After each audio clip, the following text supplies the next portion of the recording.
If you have no idea who this is, you're missing out. Allow me to introduce him. His name was Rabindranath Tagore, known more commonly in English as Rabindranath Tagore, and he's one of the greatest creative minds to ever walk this planet. He was born into a wealthy family in Kolkata in 1861, and he was the youngest of 13 siblings. Due to his family's resources, he was able to pursue a formal education and even traveled to the University College London to pursue a degree in law. He left the school without a degree, preferring to learn literature independently, and his literary prowess is what would go on to define his legacy. Calling Tagore a great poet would be the understatement of the century. His most famous literary work was named Gitanjali, which was a collection of poems released in 1910, with the English translation being released in 1912. With this masterpiece, he would go on to win the Nobel Prize in Literature in 1913, making him not only the first ever Bengali laureate, but more importantly, the first ever non-European. He also wrote some incredible novels, including Gora, Ghorer Baire, and Chokher Bali. He also composed over 2,000 songs collectively known as Robindra Shongit. Included in this are the national anthems for both India and Bangladesh. He even pursued painting later in life, creating over 2,000 works of art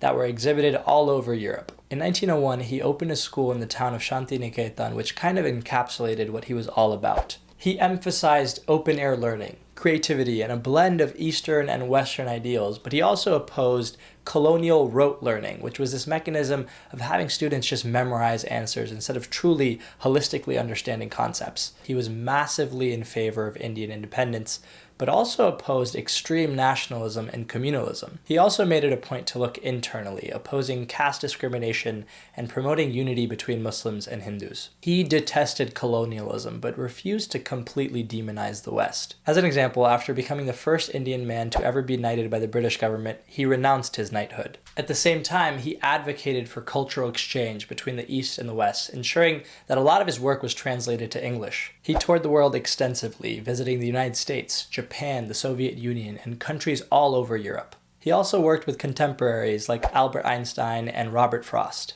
He has a countless number of accolades and recognitions. There's 5 museums dedicated to him and countless statues throughout the world. In Bengal, he's still known as Kobi Guru or Bisho Kobi because truly he was one of the greatest. Consider this an introduction. He's probably the most famous figure from the Bengali Renaissance, so follow if you want to learn more about him.